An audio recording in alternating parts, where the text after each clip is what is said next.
Cyberscamming has become a trillion-dollar industry, with the numbers of both scammers and victims soaring over the past 3 years. Let's take a deeper dive into Thailand's Scamdemic.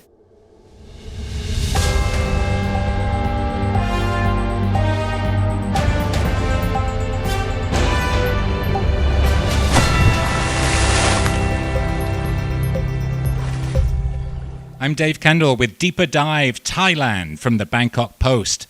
Please share and follow this podcast, and you can watch the video version on Spotify. Scams have been with us since the days of the wandering snake oil peddler, who has now morphed into the herbal cure-all online vendor.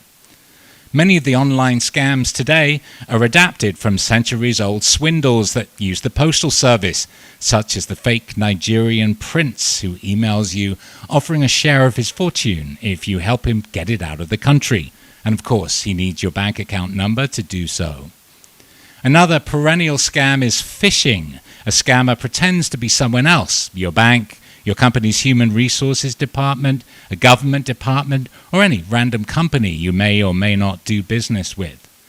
The email or message directs you to a fake site where you're asked to log in or give personal information that the scammer can use to steal your identity and your funds.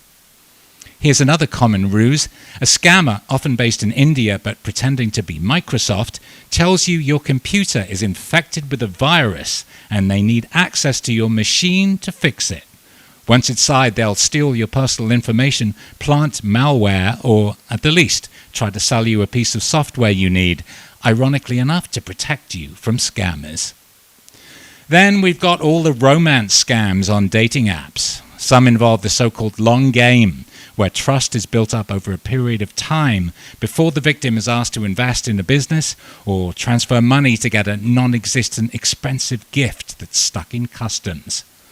Others involve blackmail, such as threatening to share nude pictures or video. Sometimes prostitutes threaten to report a man to the police when the prostitute is often a man using a fake profile picture. A less harmful but popular romance scam in China involves a woman claiming to be an artist and persuading her suitor to support her career by buying her original paintings, which wind up being cheap, mass-produced knockoffs. In recent years, the scams have become more sophisticated and financially devastating for victims. An unprecedented cybercrime wave has engulfed Southeast Asia in general and Thailand in particular. In 2021, scam calls in Thailand increased by 270%. Thai police think the 50,000 official complaints represented less than half the number of people actually scammed. The number of scammers at work in our region is now in the tens of thousands. Later in the show, I'll talk about the ways you can prevent yourself from becoming a victim. But right now, let's meet the author of an article in Nikkei Asia. It's called Asia's Scamdemic, How COVID-19 Supercharged Online Crime, with the subheading, Internet Predators Are Often the Prey in Thailand's Lawless Border Areas. Since COVID hit, many young Thais have been enticed by online job advertisements promising well-paid work in Cambodia and Myanmar. Once they cross the border into these special economic zones, or SEZs, they're in the hands of Chinese gangs who confiscate their passports. They've been scammed, and now, on pain of death or torture, they're scammers themselves. I'm joined now by Dominic, Faulder, Associate Editor with Nikkei Asia. Dominic, for me, the most harrowing part of your article was when one of the scam victims actually blew his brains out on camera. What happened exactly, and how was the scammer when he told you the story? Well, it's not a unique story, actually. There's quite a lot of reports of suicides relating to scams, people who just lose everything. This particular individual had handed over 235,000 baht. He'd sent it to some account. And he was applying for a loan to pay his mother's hospital bills. And the idea of him giving money was to prove his bona fides. So for reasons that are sort of inexplicable, he handed this money over, and then he suddenly realized that he'd made a very bad mistake and lost it, and it was gone. And as the story describes, he had a pistol. He was being taunted by the scammers and the Chinese investor, the backer, and he blew his brains out. And that's, a shocking story. But this was an epiphany for the scammer guy, this young teenager, who suddenly realized that he was caught up in something very, very wrong and horrifying and wanted to get out of it.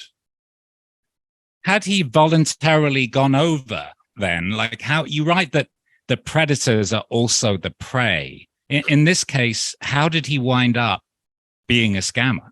All right. So the typical story is that people see advertisements. We all know how bad the unemployment situation is and how badly affected the economy has been by COVID. So the standard story is that people see these advertisements on social media, Facebook, Line, everywhere, and they promise jobs that are relatively high paying. So, maybe 30 to 50,000 baht a month, very good working conditions. It all sounds too good to be true. And of course, it is too good to be true. Then in the worst cases, they go through an agent who will take them up to the border. And this could be Burma, Myanmar, it could be Laos, it could be Cambodia. Most usually it is still Cambodia. They are then somehow smuggled across the border and they lose their passports, so they get stuck. So they've gone from applying for a desirable job to being in a situation where they're basically defenseless. There are other people who come in from further afield who will come straight through Suvarnabhumi, a regular arrival from maybe somewhere like Taiwan or possibly even Malaysia. And then they are smuggled up to the borders and taken across. The most interesting stories that we're coming across are the ones that are coming out of Malaysia, crossing illegally from Malaysia, and then being smuggled more than 1,000 kilometers north to the Burmese border and taken across through some rat run that the police just don't know about. So that's the typical situation. And one of the problems that we've had with describing the numbers of people who are involved in scamming is that you have to make a distinction between people who get trafficked, who get drawn into it because they thought they were applying for something else and never set out to be scammers. And then they have to earn back the money that was paid to get them there to recover their freedom and get back across the border. But as I say, the second group are people who are perfectly knowledgeable. They know what they're applying for. They're quite happy to be scamming. And I haven't come across anybody in the course of doing this story that was able to give me what that split is. Are we talking about 30%, 70% doing it willingly? Is it 50-50? We just don't know. And the other thing we just don't know is what the numbers are that are involved. So when I set out on this story and I had people telling me that we were looking at tens of thousands of people on the other side of the border involved in this industry, I was extremely skeptical. I couldn't believe that you could have those sorts of numbers and it not have been better noticed, and more of a fuss would be made about it. So as the story went along, I rather revised that position. Guy, this scammer in Phoi Phet, was telling me that he was kept in a dormitory that was relatively liberal in that he could actually walk to work in the mornings and he could go out and eat Thai food in the market at night. And he was describing this dormitory as a building with 6 people to the room, 20 rooms per floor, and 6 floors in the building. And when you multiply that out, you're getting on for 1,000 people. And that's just one building. Then we found a compound on the outskirts of Phoi Phet that would be, in Thailand, it would be a muban, but it's only partially developed. Less than 1/8 of it has been developed. And the sources that we had said that it had about 300 people in it who were scamming, involved in it. And we were able to see the buildings from the ground plan that were involved. There were three main buildings being used for scamming. The whole of the frontage was shop houses. So you go down Highway 5 towards Phnom Penh, and every single shop house except for about 3 was locked up. So it looked like a dead compound, but it had these massive steel gates on it. And behind the gates, you had these high steel sheet walls with coiled razor wire on it. This is not normal for any kind of, people just don't live in that kind of environment. So the information that we were given was there were about 300 people inside this compound, that they were half Thai, half Vietnamese. And afterwards, about 3 weeks later, we'd heard that the figure had gone up to 600, that they recruited more security for the compound. And then it had gone back down to 400. So what you're seeing here is this kind of movement. These people are not just in one place all the time. They can be moved as it suits the people who are behind them, who are responsible for running these scamming businesses. So very hard to keep track of what's going on. Now, who is behind them? Who is running this kind of scam operation on such an industrial scale? Well, scamming is as old as the hills. There's nothing new about that. And we've all come across it in the past. It's worth remembering that Bangkok was, boiler room central, the capital of boiler rooms in the 1990s and the early part of this century. And those were mainly British, actually, British, Australian, Irish scammers who set up the boiler rooms call centers, and they were calling from Bangkok overseas. So they weren't scamming the Thais. This is a completely new development whereby it is the Thais that are being scammed, and they're being scammed from the Thai border. Not entirely. There are scamming operations in Chiang Mai, in Pattaya, Bangkok suburbs. It doesn't take very much to do it, but they're beginning to concentrate along the border in these SEZs because they're beyond the reach of the Thai law. So Thai policemen can't just walk in and arrest them. And they have access, most crucially, to Thailand's outstanding telecoms infrastructure. I mean, Thailand has the best infrastructure in mainland Southeast Asia by a mile, whether you're talking about power supply, roads, water supply, telecoms, it's got it all. So if you're just over the border in one of these SEZs, you can just simply tap in to the 5G system that's running efficiently inside Thailand and scam from there, but you're not under Thai jurisdiction. This is possibly one of the most scandalous things that you wrote in the article. You said that opposite Shui Kokol, just across the Mui River in Myanmar, there are 6 cell towers. 16. 16. It's more than a dozen anyway. They're in the fields, and they're cornfields, the same as you would see anywhere else. So nobody needs a cell phone.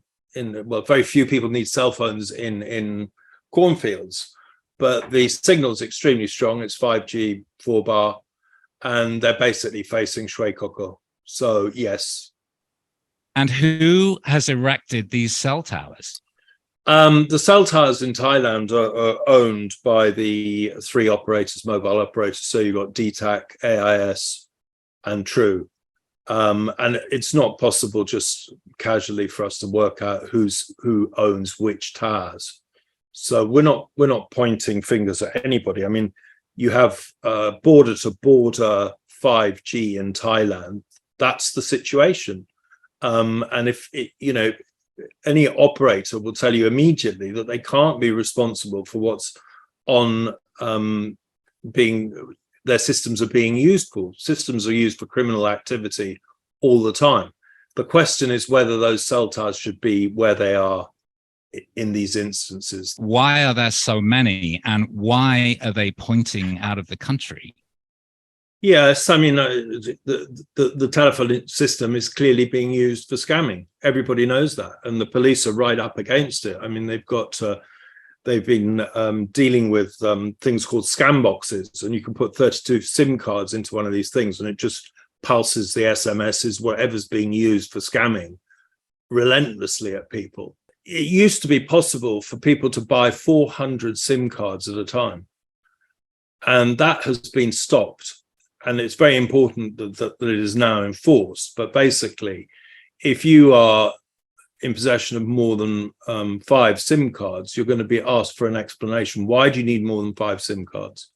So this is a sign that action is being taken, that they're catching up with a problem that got ahead of them very quickly.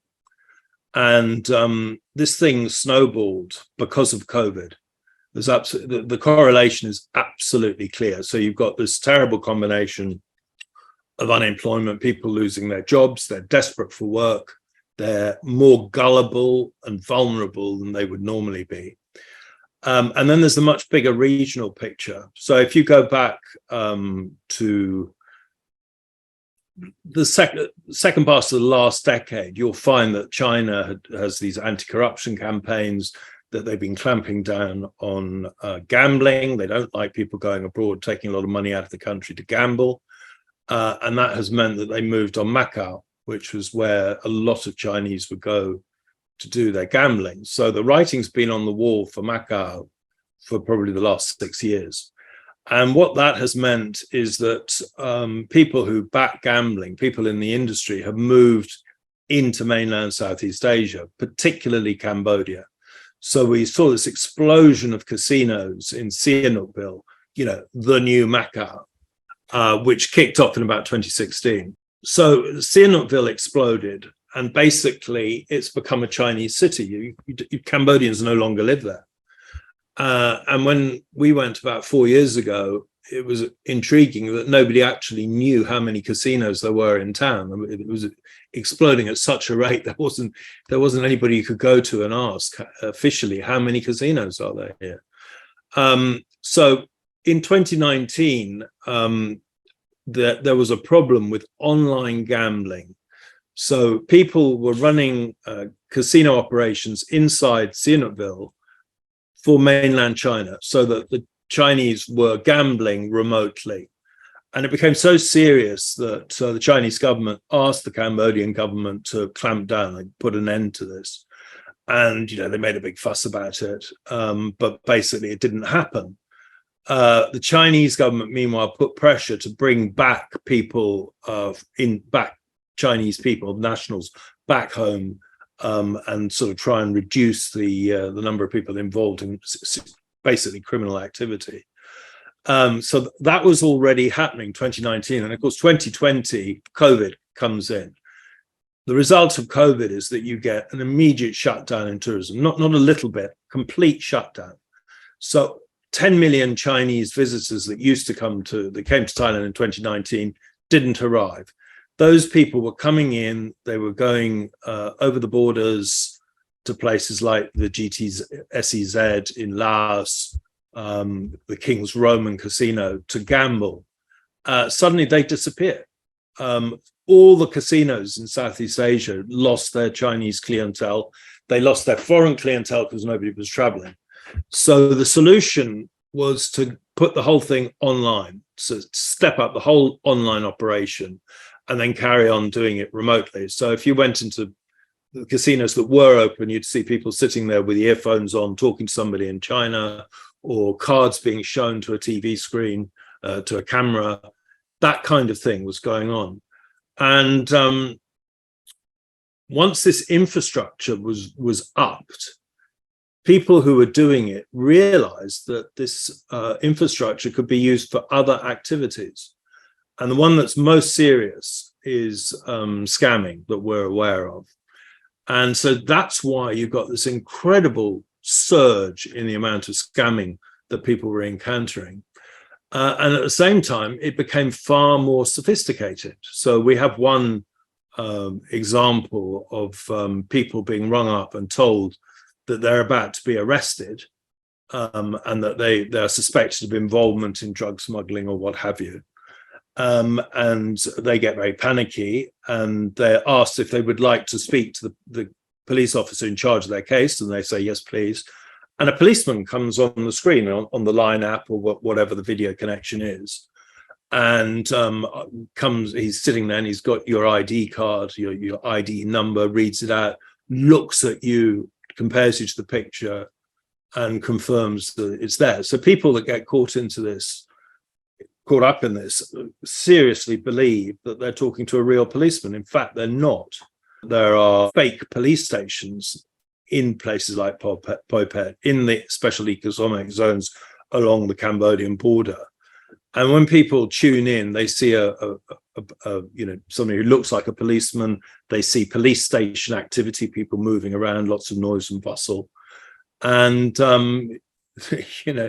they're taken in. And so then the policeman goes soft on them and says, "Well, maybe you're innocent. Let's check your accounts and see if we can see what the movements were like and whether you're connected to anybody else in this." And I don't know why people do this, but somehow they're taken in. They're so in awe of being in the presence of a police investigation that they do it, and they empty their accounts, and they're told, well, in 20 minutes the money will be back and everything should be okay. And of course, that's the last they ever see of them.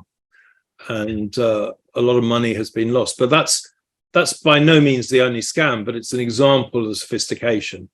And if you go on, these days, any kind of social media, you'll see all these ads for face swapping apps that can really complicate things, and those sort of rather amusing things suddenly become much more serious in a criminal context.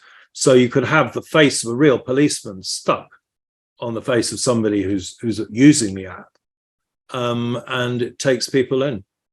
So you've got artificial intelligence putting words into the mouth of a real policeman, but also some of them are actually Thai policemen. Is that right? Retired Thai policemen who are just making money. Well, I don't know what proportion there are, but there are two in Phuket. We know which casino it is. We know which floor they're on.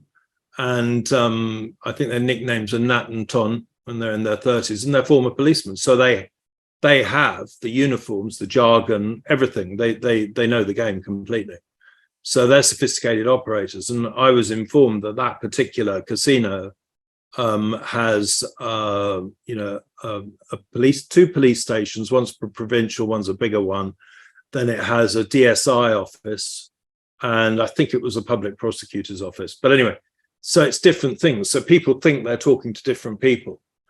And the point is that disbelief is suspended and they're completely taken in. In the case of Burma, I suspect it's far more serious, because we know that this is a country that's basically out of control. The junta still has control of the crossings at Tachilek, Mesai, Mayawadi, Mesot. Those it controls. The areas nearby are controlled by different people in cahoots with the junta for the time being. But it's a very, very lawless area. The people to be most concerned about are the people going over that border. That's obviously, they're just disappearing. And we've heard that a lot of Malaysians have gone over, Taiwanese. We're aware that Indians have been locked up there, mainland Chinese. So the Thais seem to be going more towards Cambodia, other nationalities across that border. So what's being done about it? Well, if you talk to the police in Thailand, they're taking it extremely seriously, and they recognize it to be a very big problem. And they are moving as fast as they can to deal with it. And so you've got cyber cops, you've got Department of Special Investigation, you've got the trafficking divisions. They are definitely doing things. They're not sitting on their hands, but they're dealing with an absolutely enormous problem. You talk about telecoms infrastructure being abused. That's one thing, but you've also got the whole banking system here that's being drawn into it. And so, the Bank of Thailand told us that they, in August, they had something like 14,000 suspect accounts reported to them. And I believe the figure was about 5,000 or 6,000 in May. So I'm not saying it's jumped by that much, but they've noticed more in the meantime. They're more vigilant. So what do they do about it? Well, that's a very good question. Do you just shut down an account every time there's a suspicion that it's been used illegally? 14,000 accounts is a very small fraction of the total number of savings accounts in Thailand. Thailand's a very well banked economy. So you've got 70 million people and you've got more than 100 million savings accounts. And according to the Bank of Thailand, every day you have 40 million transactions. These scammers, the accounts that they're using, they're called horse accounts. And basically the money goes in and then it'll be shifted very quickly out of that. So you can imagine how difficult it is just to track the movement of funds, and the idea of getting it back. Good luck. I mean, I think you're going to lose it. What more could be done though on tracking down the owners of the scam accounts, because there are names and addresses and everything on that, and find out who is, has lost control of their account or has sold it to a third party for abuse. So more work could be done on that. Now, one of the scam victims you mention in the article told me that he'd actually identified the scammer, the bank account number, had all the information. He went to his local police station, submitted that info, and there was no follow-up at all. Yeah, well, the story, that particular story, subsequently, because the account had a number on it, because it had a name, we were able to find out who owned it. And so that information was then relayed to the Thai police station, and it transpired that they had lost the original report. So that nothing had happened. So the whole report had to be refiled. And then it went into a bureaucratic procedure whereby 2 letters are sent out. If the person doesn't respond to the second letter, then they send a warrant and police officers around to collect it. So it's very bureaucratic. And I think this is something that you often see in Thai bureaucracy, that it's just very slow moving, and it needs to be speeded up. From your article, it's not the case that the Thai police are just sitting on their hands about this. You describe how Deputy Police Chief Surachet Hakpan was actually trying to free a group of Thais imprisoned in Sihanoukville.